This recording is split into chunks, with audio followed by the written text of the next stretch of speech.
you doing today, man? Good, brother. How are you, man? I'm doing well. Like I said earlier, I'm a little over caffeinated, so should be ready to rock.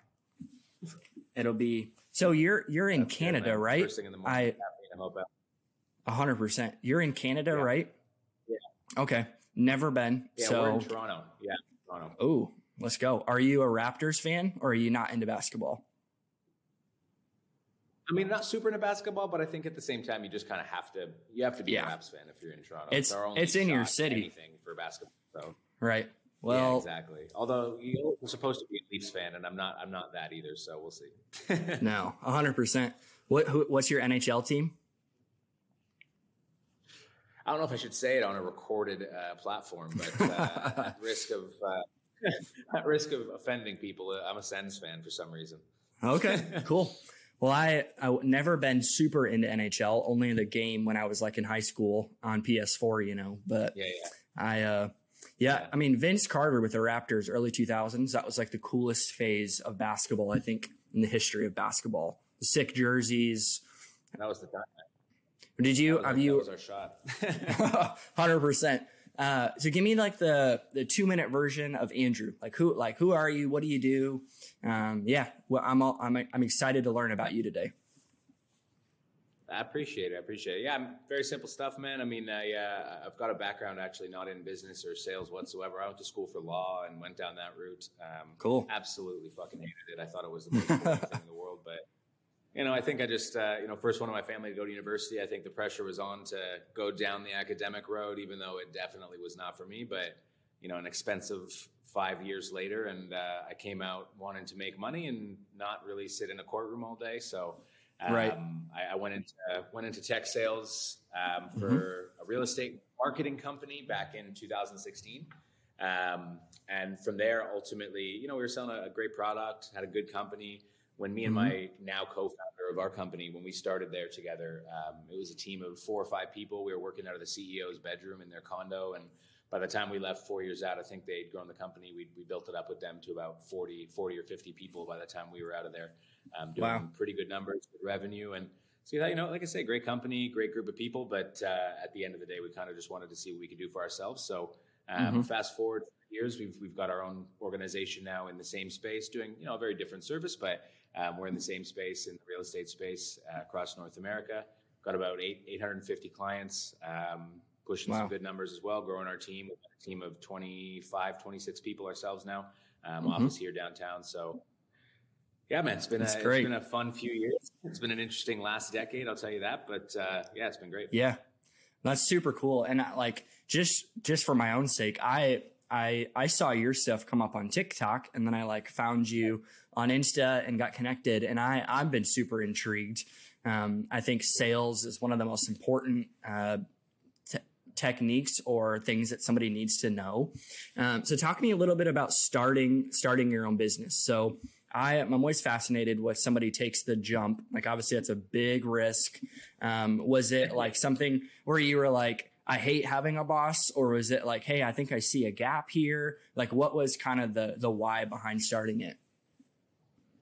Yeah, for me, man, and again, I'll keep the name and stuff of the company that we worked at prior fairly candid and fairly, I guess the opposite of candid. I'll keep it under wraps. But, yeah. Like I said, great organization, man. We were really, really intertwined with the company. We owned, stock options and shares and stuff within it.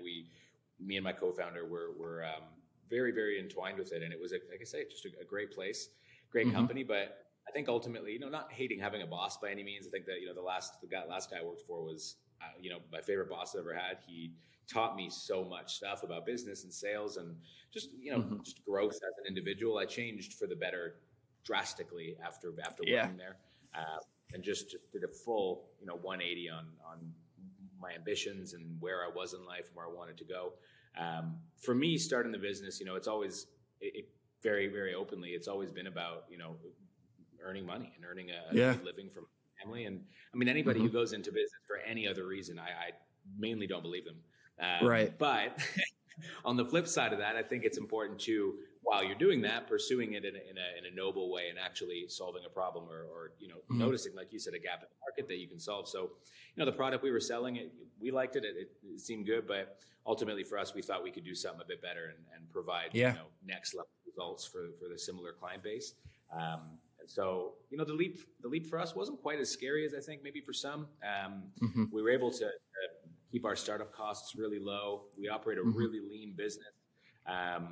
And so our profits are decent in terms of healthy margins to continue the company growing. But I think for us, the biggest thing was me and the guy I started the company with. Something I think a lot of CEOs and founders really lack is, like you said, technical proficiency in sales. And so I think a lot of people have a lot of really, really great ideas, but they never go anywhere. They never get to the market. They never get in the hands of the people who need it, because the people who create the thing, those people, the design, the really, really smart, the really people who think about shit that I can never even imagine. Right. Those guys are typically not the type of personality who can then get on a phone and make 250 cold calls a day and put the product into people's hands. Right. So between the startup costs and investing in creating your company and starting your tech and this, that, and everything, between all that stuff, the money then and the funds that you need to hire good people to push it can crumble and burn pretty fast. So my co-founder are pretty fortunate to be people that, we don't have the most groundbreaking idea in the world, but we know how to get it into the hands of the people who need it. Yeah. Well, that's super cool. I'm actually reading 0 to 1. I don't know if you've ever read that book, but it's like one of the most game-changing, life-altering, not even just leadership in general, but sales books. It's incredible. It's exactly what you just talked about. Like, he calls them the nerds.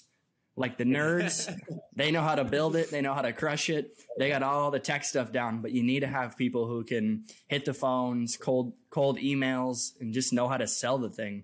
Without knowing how to do that, it's kind of like a lot of these ships they sink before they ever leave the harbor. You know what I mean? And, we've been fortunate enough knowing what we're doing and next level being able to then teach other people how to do it.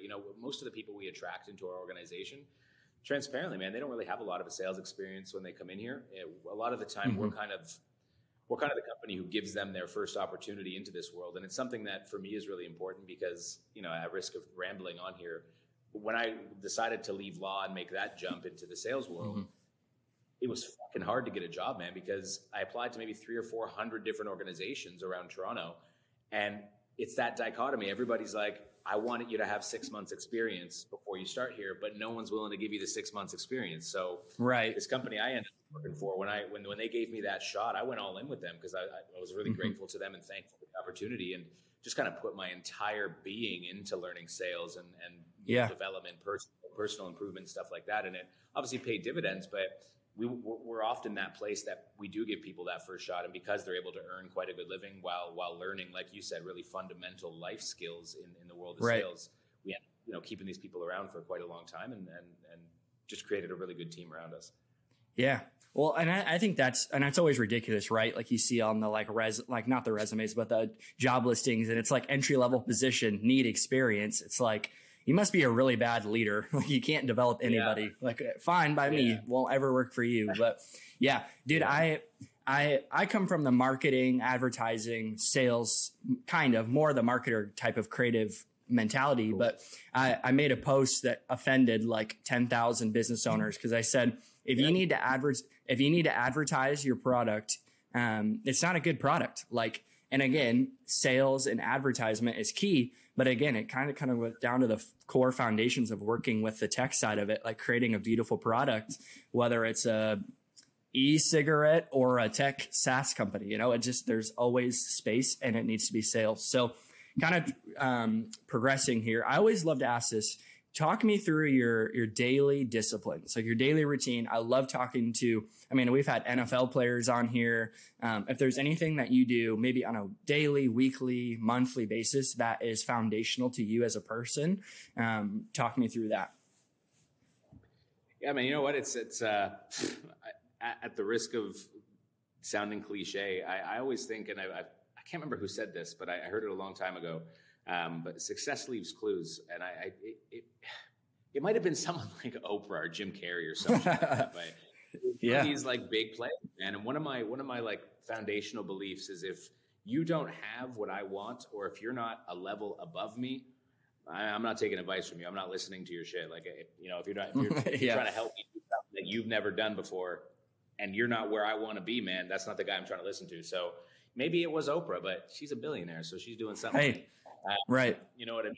So anyway, whoever said it, success leaves clues. I find that a lot of these people, man, whether it's NFL guys, business people, these top dogs, they do a lot of the same shit. You know what I mean? And I'm sure you hear a really similar they get up early. You know, Dwayne The Rock Johnson ain't up at 9:30 in the morning, man. Guy's up at 4. Yep. And there's a reason for it, right? There's that 3 or 4 hour period of solitude before the world starts moving that I think is really valuable to thought and introspection and just progression. You know what I mean? Like, right. And then, you should be in bed by 9:30, 10, whatever. But the point is, you got those 4 or 5 solid hours before the world starts doing anything, you know, right. Where it ultimately ends up. I think you get a lot of the most effective stuff done. So for me, man, it's nothing crazy. I get up at not 4, that's mental for me, but right. 5. I'll do a little bit of reading quick in the morning just to kind of get the brain going, drive down to the gym, get a workout in the morning, and then into the office. Like, it's nothing crazy. Yep. I don't sit and do like 2 or 3 hours of a routine, but for me, it's important to get the blood moving in the morning, do a workout, lift some weights, get into it, have a nice cold shower, and into the office with the coffee, and away we go. Yeah. I love that. And I mean, even for me, like my morning routine, waking up, I wake up at 4:20. So it gives me 10 minutes to get to the gym. But it's ridiculous, but I love it. But it's literally changed my life. Like, it's changed how I am as a husband, as a salesperson, as a leader, just as a general human being. Cause I used to wake up 10 minutes before my first meeting and have to rock over and just jump on Zoom. It just doesn't work. Like, you have to tackle your morning. Yeah. And like you said, I've never met somebody of success who doesn't wake up at least a little bit earlier before their day gets started. Cause you're just not ready mentally, physically, spiritually, psychologically. It just doesn't work. So I love that. Do you work out every day? Not even on the weekends? The weekends I don't at all. Okay. No. Not the weekends at all. So I'm a Monday to Friday guy, and then it's 4 days a week. So it'll be like, I got a guy who just kind of gives me a routine every couple of months, and he'll just work this for the next 8-10 weeks, and here's your macros, eat like this, whatever. Just one less thing I got to do that, which is nice. 100%. And it's usually Monday, Tuesday, take Wednesday off, Thursday, Friday, and then the weekend I'm off. But, like you said, man, I think it allows me to be a better partner to my fiance as well, because it's like, I'm already doing a pretty long day at the office. If from there, then I got to go home and then obsess about getting my workout done. I'm not home till 8 or 9 now. When are we spending any time together, right? So if I can get up, she's not necessarily the earliest riser in the world. So if I can get up really early and get my shit done, by the time the workday's over, already is the home life now. So it's nice. Oh, yeah. And I know a lot of business owners who might be physically home, but they're at the gym or they're in the office. And it's nice to be able to just get done with work and I'm ready to be the person, be where my feet are. So I love that. Yeah. All right, let's jump into sales. I'm excited. So talk to me about something that frustrates you about maybe the generalization of sales. Like, when you got into it, you learned, and over time you've been like, this kind of frustrates me that people think this way about sales. That's a good question, man. I guess the first thing that comes to mind is from the prospect perspective that, sales guys are sleazy and they're just trying to rip and get a buck off you and stuff like that. That's annoying because it makes your job a bit harder if you're an honest guy who's just trying to, provide a good product or a good service to somebody. But, if I sit and think about it for 10 more seconds, I think my frustration is more presently or maybe not presently, but more pungently the idea that when salespeople come into a new gig or a new venture, 9 times out of 10, because of the ego and the confidence and the certainty that's required of a good salesperson, I think the person who is really self-assured and self-confident comes into a new opportunity and changes up your whole process from something that's been absolutely got proven stats and track records for 5, 6, 7, 8 years. Coming in, you give them the stuff. Here's your tools. I'll teach you how to use your tools. I'll teach you how to do everything you got to do. And then within a week, they're off process doing something in the middle of nowhere. It's like, man, why aren't you doing the thing that I'm showing you how to do? Well, I just figured out, this thing that I'm trying out. It's I want to see if it works. Let me tell you, man, I'll save you some time. I've been doing this for a decade. It's not right. I'll tell you why it's not. And then I'll show you what will work. And still, you got these people who are just like, yeah, man, but, and then it's like, all right, dude, I can't help you then. You know, Right. there's only so much leadership done to the unwilling. And I think Kobe Bryant had a quote about it for people who were getting on their team. And he said, if I gotta motivate you, or if I gotta inspire you, if I gotta fire you up just to get to practice, man, you're not gonna make it. Wrong person for sure. That's it. Yeah. Wrong person. Dude, lead, right? I'm telling you, it's the best to have somebody who's motivated. Like, you don't have to text them or call them to show up and be there, be present. And because sometimes cold calling gets boring, gets tired. I get it. But I also, it sucks when you get hung up on or cussed out. Like, I have kind of a confrontational personality, so I like it. Like, bring it on, you know? But I'm transitioning out of my current role. I'm like an advisor. So not really, I have salespeople on my team. I give recommendations. I have about 100 clients who I work with on a monthly basis, just in my city, in Omaha, where I live. And nice. It's so interesting. Like you said, the people who are eager to learn. And I'm the youngest guy on my team by like 20 years. Like, I'm 24. Everybody else is like 60, wearing suits in business meetings. And I'm rocking like rings but numbers don't lie, right? It's like, are you producing? Or are you not? Holy smokes. That's but yeah. So yeah, with sales, cold calling, what are like some practical recommendations you can give to somebody who's maybe like an amateur or a couple years into their sales game, like for even sales / cold calling, because that's a part of it? Yeah, 100%. I think, I always say this to my fiance too, but like, our kids are going to be door knocking when they're 16, man. You're going to get out there and you're going to knock doors for summer. I think it just is a foundational. It builds you up. It turns off that part of you that's like, what if I get rejected? That gets shut off really, really fast when you get into sales. And if you can't shut it off, my recommendation is to get out, because this is going to be a long road for you. But obviously that's not directed at you, but I'm just meaning right. People who for sure are coming into the game. But I think a big thing, and I see this, across the board, there's two big things that I always recommend to people who are getting into sales. Number one, I think find an organization. Well, I guess before you do that, number one is to figure out why you want to do this, because it's fucking hard. Like, it's really, really, really hard. And it's not, I always say sales is the easiest hard thing to do. Like, it's really simple, man. You're just clicking a button, calling phone numbers, and you're reading a script, or you're talking to people. Like, it's easy. It's easy on paper. But fundamentally, the things that it's going to test inside of you, your character, your mindset, your strength, your fortitude, your willingness to push through adversity, it's all really aggressively tested really fast all at once. And so, 9 out of 10 people who come into this game, I think the average lifespan for a salesperson is like 8 to 12 months. Like, most people don't last very long, because they get in thinking it's one thing, and it just slaps them right in the mouth. And so I think my first recommendation to people practically is find out why you want to do this. And if it's money, good start, but then find out what that money means to you. What do you want to do with that money? What does the money get you that you don't currently have? So to set yourself up with a really, really strong desire to get that thing, so that when you face the adversity, it's not a matter of, oh, I'm facing adversity. It's a matter of, that's all right. This is a barrier in my way to get through to what I got to get through to. So just to foundationally place your mind in the right place for it. And then number two, to find an organization that supports your why, to figure out, I'm looking for a company now who is so motivated by the same things I am, who's going the same places I am, so I can kind of latch on to that and accelerate. Because, I mean, for example, like, a lot of my guys, they've worked at some sales organizations in the past briefly here and there, but they come in and we have our scripts. They go, oh, you guys have scripts? I've never used a script before. And that, for me, man, like, personally, and again, whether this is right or wrong is not the point. The point is, I'm looking for people who are on the same wavelength with what we're looking to accomplish. And preparation for me is a big part of accomplishing that thing. Because if a lot of the fear and a lot of the rejection, a lot of that psychological game in a cold call comes from not knowing what you're doing.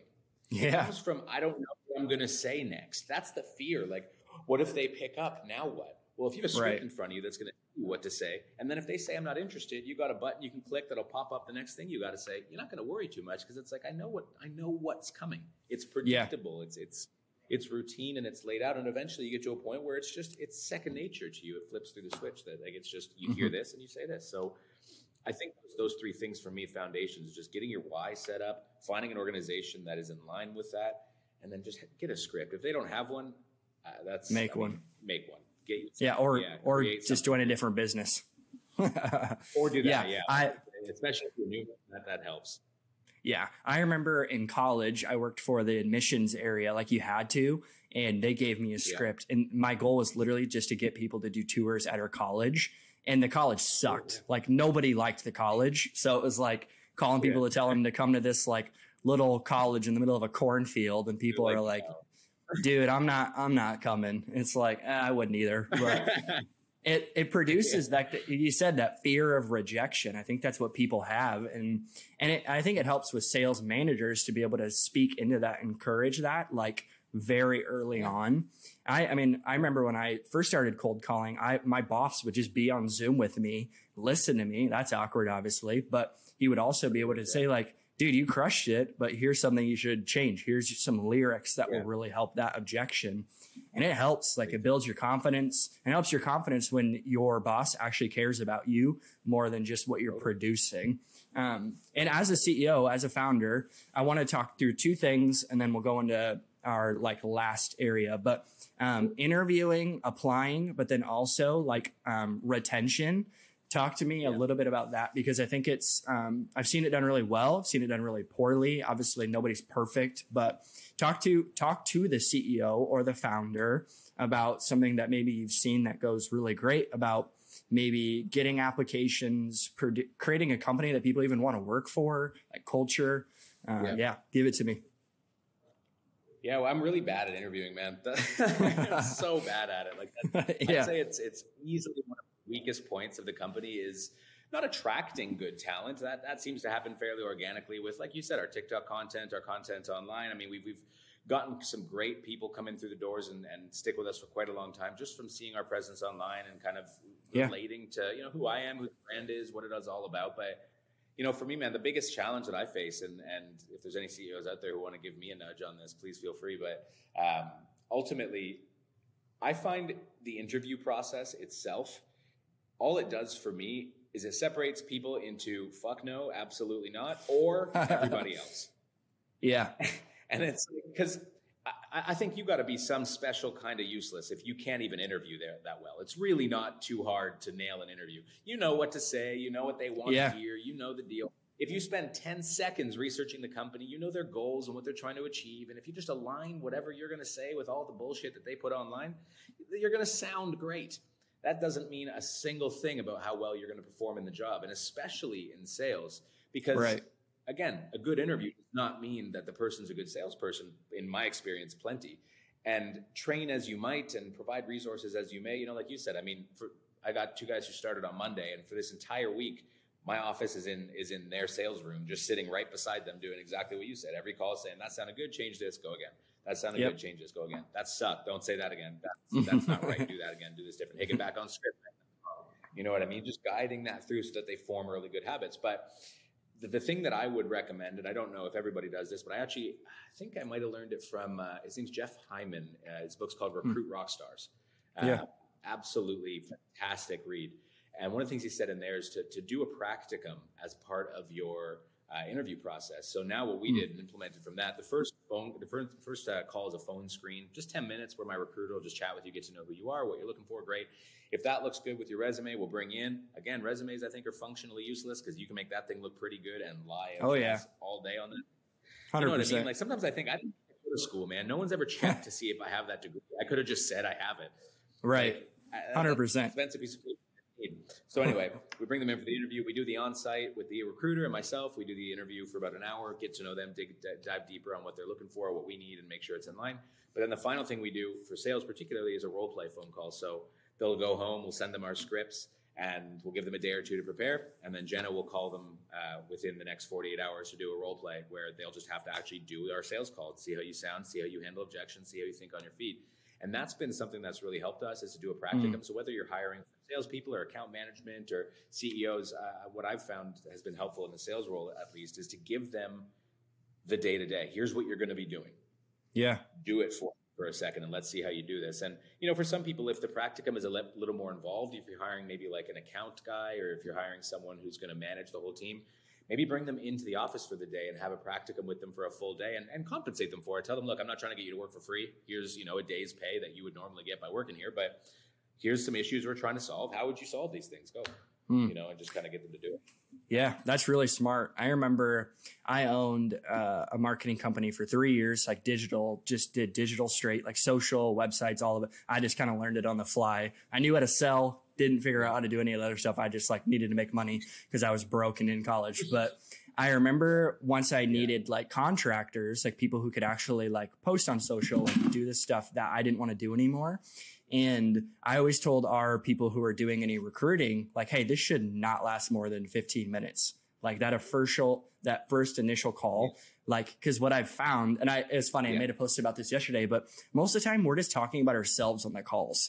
Like companies are telling the person all about like, this is what we've done. Like the company I currently work for has been around for 100 years. That's all I hear about. I'm like, dude, I don't care about what you did. I care about where we're going. So that's super cool in the practicum too. I hope that everyone listening to this will take that practically no matter what context you are. So last 5 minutes, I want to go into a little bit more on like leadership, and then we'll go into fashion because I'm interested in your fashion inspo because you're obviously, you got a pinky ring on, dude. That was the first thing I saw on TikTok. I was like, this guy knows how to dress, or he's just really good at looking on Pinterest or something. I don't know. But talk to me a little bit about leadership. Like what are some core fundamentals to you about being a leader, growing as a leader, and all that? You know, I think I heard this probably far before I was ready to hear it or even understood what it was referring to. But then when I was ready to know that information, it kind of just came back to my mind. But 5 or 6 years ago, I think I was watching one of Gary V's episodes or something like that. It was something in that Gary V world. And something he said was like, a lot of leaders get it backwards. They don't work for you, man. You work for them. Yeah. And I think that perspective shift could do a lot of organizations really well. Like, I think having that understanding that at the end of the day, as well as I might be able to sell and push a product out, that's all well and good.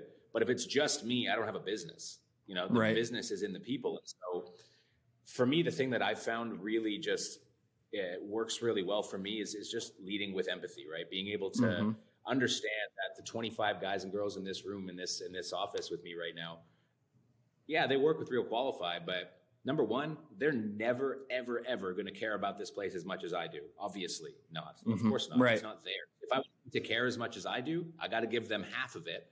And then they say, we're all owners now. Now we got to care. Right? So outside of that, I think part of that is understanding that they're human beings, man. Like they have emotions and feelings and thoughts and things that are good and bad and related to this and not related to this. They're people outside of this place. And so, you know, I think that's really helped me out a lot is just understanding that they're people that are not only my employees. They have their own worlds, each and every one of them, and to kind of understand them from that fundamental human perspective, I think, and approach every conversation and interaction with them with that frame and that lens it's helped me a lot over the years for sure.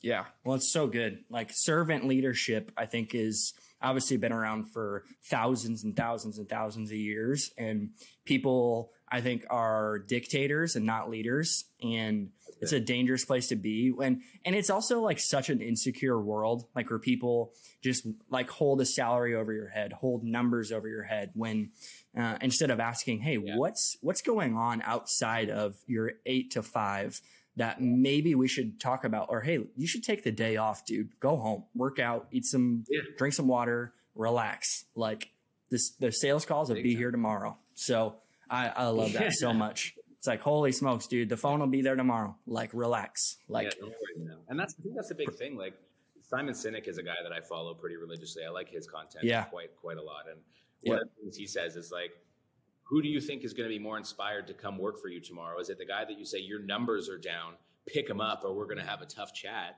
Or is it the guy who says, hey man, I noticed your numbers are down. What's going on? Everything okay?